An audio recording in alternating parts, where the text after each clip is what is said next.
Ah, Noël, le Père Noël, les décorations, le sapin de Noël, les cadeaux, les fêtes de famille. Jadis, il y avait également de la neige. Mais pour Jane Bennett Ramsey, cette fête qui se devait être heureuse et festive vient signer la fin de sa très courte vie. Bonjour tout le monde, c'est Nila, j'espère que vous allez bien. Alors aujourd'hui j'avais envie de vous faire une petite vidéo sur une histoire assez connue, mais j'avais vraiment envie de vous faire une vidéo sur ce sujet parce que je trouve cette histoire incroyable, hyper intéressante et c'est une histoire irrésolue. Donc j'ai hâte de savoir vous en pensez quoi. En tout cas moi je la trouve totalement dingue, je vous dirai ce que j'en pense à la fin de la vidéo, mais c'est une histoire folle. Elle est aussi très triste et c'est pour ça que, petit trigger warning, cette histoire va parler de violence et de meurtre d'une enfant, d'une très jeune enfant de 6 ans. Donc pour ceux qui sont sensibles à ce genre de sujet, on se retrouve pour une prochaine vidéo. Mais pour ceux qui sont bien accrochés, eh bien abonnez-vous et on est parti. L'histoire prend place dans la petite ville de Bulber, au Colorado, avec la famille Ramsey et plus particulièrement la petite star de la famille John Bennett Ramsey qui naît le 6 août 1990. Quand je dis petite star, je ne pèse pas mes mots. John Bennett c'est littéralement la star de la famille car dès son plus jeune âge, Patsy et John, ses parents, l'ont inscrite à des concours de mini-miss. Alors les concours de minimes c'est un vaste sujet, mais aux États-Unis il y en a énormément et énormément d'enfants qui participent. Et ben, c'est vraiment comme à la télé en fait. C'est vraiment quand les parents sont vraiment à fond, investissent tout leur temps et tout leur argent sur la réussite de leur petite fille ou petit garçon, mais il y a beaucoup plus de petites filles. Et c'est vraiment ça la famille Ramsey. John Bennett a un grand frère qui s'appelle Burke. C'est un prénom comme un autre aux États-Unis. Et donc Burke Ramsey, et il a 9 ans à l'époque du drame, il avait 9 ans. Et bah lui, il faisait pas forcément de concours. C'était vraiment sa petite sœur qui est le plus important et la petite star de la famille. Et la petite John Bennett est déjà très forte pour son âge car elle va remporter de nombreux prix, notamment Little Miss Colorado ou encore, attendez je lis, Colorado State All-Star Kids Cover Girl. La petite Miss avait son avenir tout tracé jusqu'au jour du 25 décembre 1996 lorsque sa mère Patsy se rend compte de sa disparition et appelle le 911. Le 911 c'est tout simplement le numéro d'urgence aux États-Unis. Nous par exemple en Belgique c'est le 112 et là-bas c'est le 911. Si je me trompe pas c'est ça. Sur l'escalier de la maison familiale, il y avait également une lettre de 2 pages et demie, on en reparlera après de cette fameuse lettre, où il était également demandé une rançon de 118 000 $ en échange de la petite, sinon les ravisseurs décapiteront John Bennett. C'est ce qu'il faisait noter sur le mot de la rançon. Et là, la mère de famille va faire quelque chose de terrible pour l'enquête. Elle va appeler tous ses proches, toutes ses amies, toute sa famille pour rechercher la petite John Bennett. Je dis que c'est terrible pour l'enquête parce que quand la police va arriver, il va y avoir une foule de personnes qui a pu toucher partout dans la maison. Donc les preuves matérielles, on peut les oublier parce que si quelqu'un est venu enlever John Bennett, eh bien on va pas trouver ses empreintes, on va pas savoir les différencier entre les empreintes des proches de la famille Ramsey et les empreintes des potentiels ou du potentiel ravisseur. Et c'est seulement 8 heures après le fameux appel du 911 de Patsy que le père va aller à la cave, donc au sous-sol de la maison familiale avec un ami à lui, et va faire la terrible découverte car en plein milieu de la cave se trouve le petit corps de John Bennett Ramsey qui avait seulement 6 ans. Elle avait du scotch sur la bouche, elle avait des énormes coups sur le crâne, on voyait qu'elle avait été tabassée, la pauvre, vraiment, c'est terrible. Et elle avait les poignets liés. Et là le père va encore faire quelque chose d'assez étrange, vous allez voir que ça va être beaucoup dans cette histoire des choses étranges qui vont faire les parents.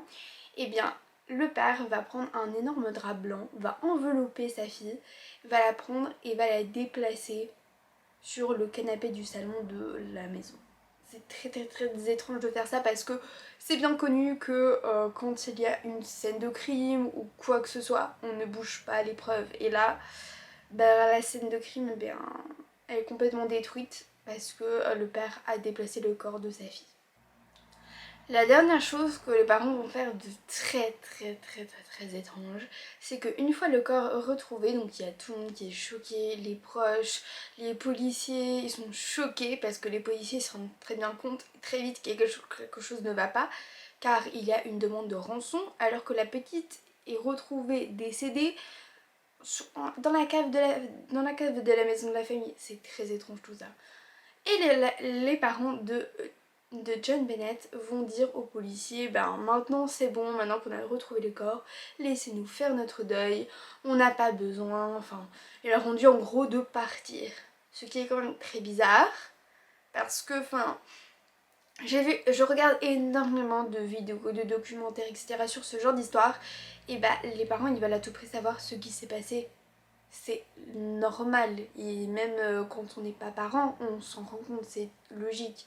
Et là, c'est absolument pas ce qu'ont fait les parents de John Bennett. Et ça, c'est vraiment ultra étrange. Je dis ça depuis le début, mais les parents, ils ont été ultra étranges. Et vous allez voir après, c'est encore pire. Maintenant, passons à l'enquête. Enquête qui, je le rappelle, va amener à rien du tout, car on ne sait toujours pas qui a assassiné ou tué la petite John Bennett Ramsey.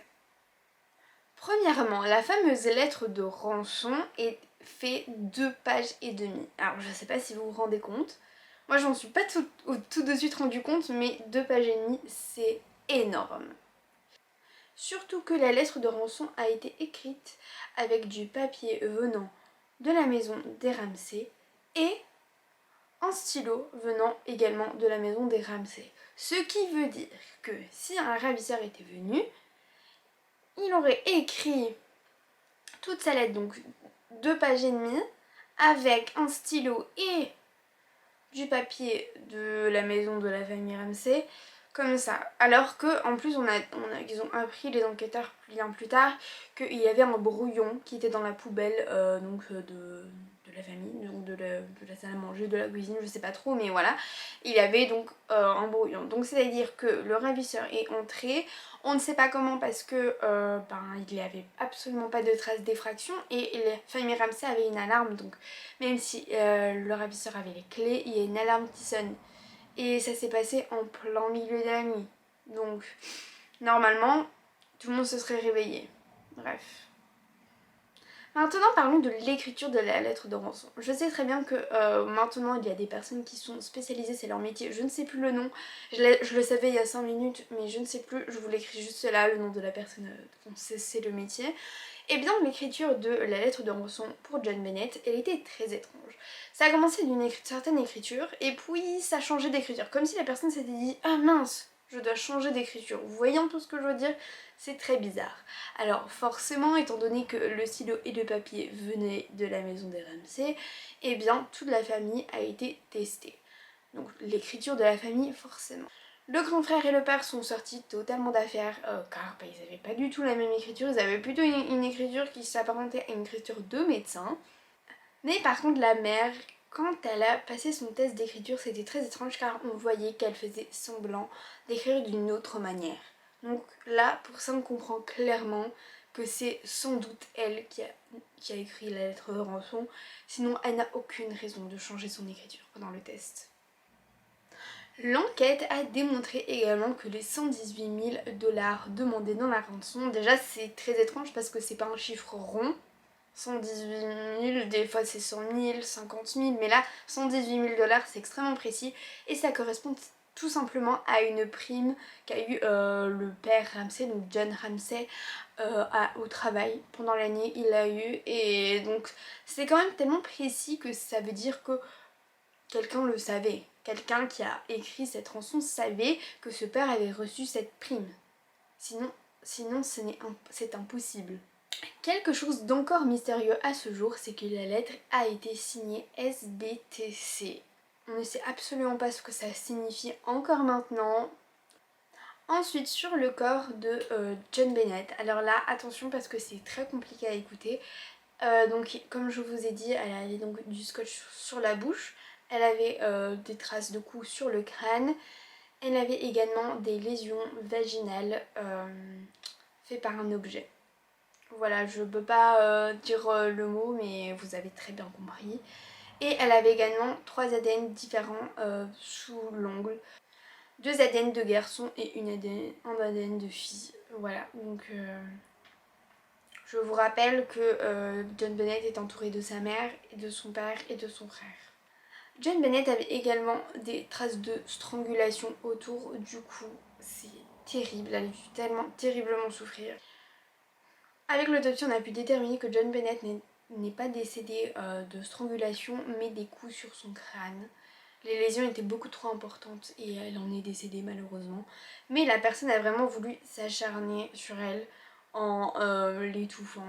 C'est terrible. On va parler maintenant des hypothèses. Alors les hypothèses, il y en a eu des tas et des tas. On va en parler plus précisément de 3 d'entre elles. C'est les principales. La première hypothèse dont je voulais vous parler, c'est celle du professeur. C'est un ancien professeur, je n'ai pas trouvé le nom dans mes recherches, je vous avoue. C'est un professeur qui, après avoir été arrêté pour possession d'images pédo, vous avez compris, il a avoué à un journaliste en 2006 qu'il avait bel et bien étranglé John Bennett. Sauf que tout ce qu'il raconte ne correspond absolument pas aux faits. Voilà, scientifiquement, c'est impossible que ce soit lui. La deuxième chose, c'est le pédo. Vous avez également compris. Malheureusement, même si John Bennett adorait les concours, voilà, ça comporte des risques. Notamment, il y a des gens qui sont complètement fous dans la vie. Et dès qu'ils voient une petite fille en robe, voilà. Et malheureusement, il y a beaucoup de gens qui disaient, qui mettaient souvent en cause les parents, qui ont fait faire des concours à leurs filles. Voilà, je sais pas trop comment penser, je vous avoue, moi j'ai pas d'enfant, mais je trouve ça quand même assez dangereux, surtout aux États-Unis. On sait que les plus grands fous se trouvent aux États-Unis, clairement. Toutes les plus grandes histoires de gens complètement dingues se trouvent aux États-Unis. Et donc voilà, il y a eu cette hypothèse-là que un pédo s'en est pris à John Bennett. Sauf que, et c'est là qu'on en vient à la troisième hypothèse, et celle qui certainement, selon moi et selon beaucoup de gens et selon également les enquêteurs, c'est l'hypothèse la plus probable. La troisième hypothèse est sans doute la plus probable, c'est tout simplement le drame familial. Alors je pense que vous l'avez vu venir, mais ce n'est pas les parents qui sont mis en cause, mais le frère. Je vous rappelle, John Bennett avait un grand frère qui avait 9 ans à l'époque, et donc qui s'appelait Burke, et il a été souvent soupçonné par plein de gens, parce que tout simplement... les proches, ils ont été interrogés à propos de la famille et plein de gens ont dit que Burke était très très très colérique, surtout au niveau de sa sœur. Très souvent, elle avait des bleus et c'était son frère qui l'avait bousculée. Et il y a notamment une preuve, je vais mettre ça entre gros guillemets parce que voilà, on ne sait pas trop, mais John Bennett, dans son estomac, elle avait des bouts d'ananas qui n'étaient pas encore digérés quand l'autopsie a été faite. Le bol d'ananas a été retrouvé sur la table du salon avec les empreintes de Burke et de John Bennett. Selon les enquêteurs, les faits sont simples. Et bien le soir de Noël, John Bennett voulait très certainement manger des bouts d'ananas qu'avait son frère. Je rappelle que John Bennett avait que 6 ans et Burke a pété une colère, je sais pas comment on appelle ça, mais il a fait une crise et il a très certainement tapé le crâne de sa sœur avec un jouet, sachant que les traces de coups sur le crâne de John Bennett étaient faits avec un objet long et dur. Et dans les jouets de Burke a été retrouvé un jouet long et dur, et c'est très certainement l'arme du crime. Alors oui, c'est potentiellement Burke le tueur de sa sœur.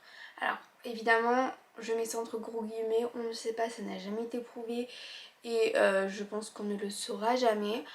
Mais vous allez me dire, un petit de 9 ans ne pense pas à faire une rançon. Eh bien, les enquêteurs pense très certainement. Les parents ont très certainement entendu des bruits, des coups, des hurlements suite à une bataille. Et donc ils sont descendus, ils ont vu ce qui se passait et ils ont peut-être voulu protéger leur fils et ont tout fait pour cacher ce qu'il s'était passé. Voilà, c'est ce qui est plus probable. Donc la mère ait noté la lettre de rançon avec les 118 000 $.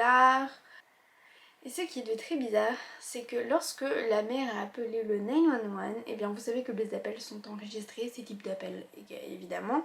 Et bien quelques années plus tard, les enquêteurs ont écouté l'appel.